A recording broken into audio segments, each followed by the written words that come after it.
So just en route to a place called Hummingbird Bakery. They've got a branch in Spitalfields.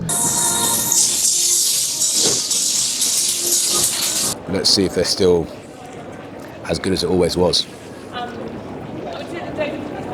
What's going on YouTube? It's Jason and welcome to day number 45 and day number 23 of my sugar experiment. So I'm out on a morning walk with mum. I normally just do the Saturdays, but now I'm obviously shredding. I am going to be walking each day around 40 minutes. My step count while I was bulking was about 8,000 average. I want to bump that up to about 12,000 every single day. So I'll start the day with this. I'll go later to the gym to do some weights. Woke up this morning, I'm still really shocked by my 5 kilo gain. Mum is my witness here. When I was living at mum's, I was starting the day, breakfast, with bolognese every single day. I was having jollof rice as I've been having at the moment for lunch. And I'll come in the evening and have wache, which is that meal I had at Kate's restaurant on Sunday.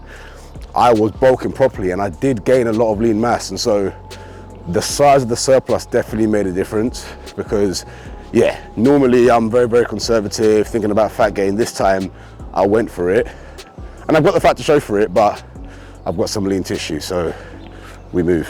So got home from the walk and I had the usual first thing, natural yogurt, granola and maple syrup.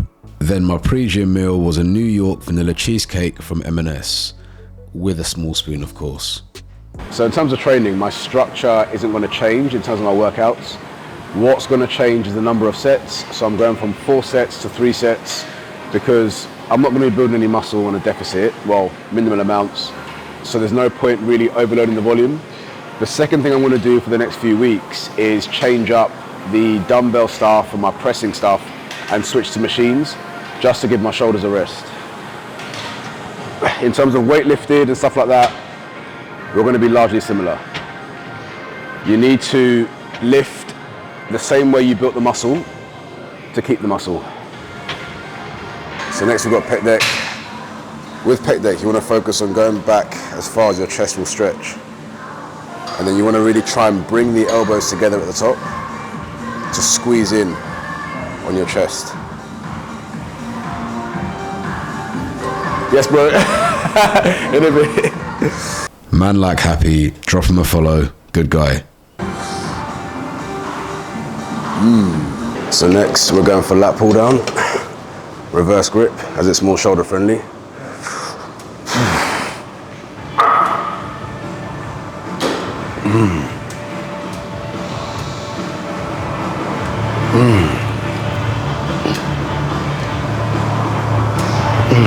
So next, cable side laterals. Swap this out with dumbbells, again to ease the pressure on the shoulder. So next we have weighted crunches. To be honest, I got quite lazy with these towards the end of the bulk. I was doing them like once a week or just skipping them entirely. Now I'm going to be doing them 3 times a week. You can do it more than 3 times a week, you'll burn more calories, but in terms of getting the abs to pop, 3 times is the optimal number.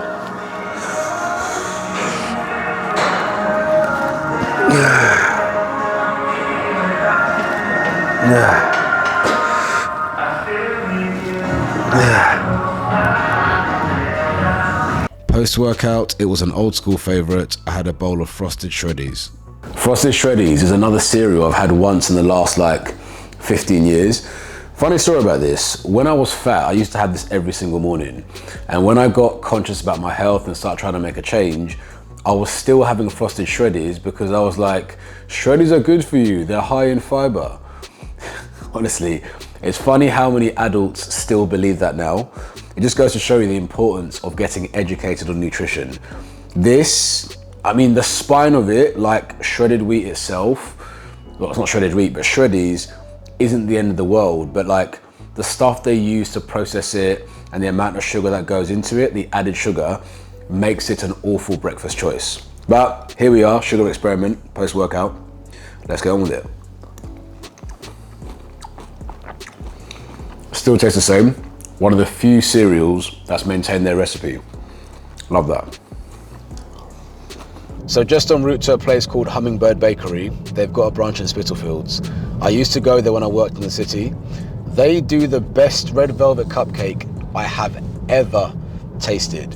Now, before you sit there and think that's a bold statement to make, you have to remember I'm not like everybody else. I don't have desserts and treats like 3-4 times a week. I may only have a dessert like every 4 to 6 weeks. And so I have a rule that when I have a dessert, that dessert needs to be a minimum of 8 out of 10 or above, or I don't even touch it. And so when I make recommendations, particularly about desserts, I know what I'm talking about.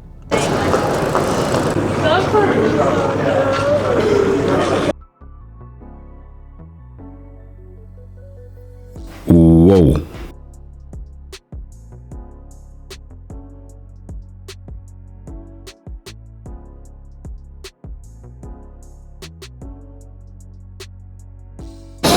I've seen a pattern of late where basically people change their recipe, and so the stuff that I used to think tasted amazing, they change the recipe, it doesn't taste what it used to, like the Nesquik the other day. So I've had this for about 5 years. Let's see if they're still as good as it always was.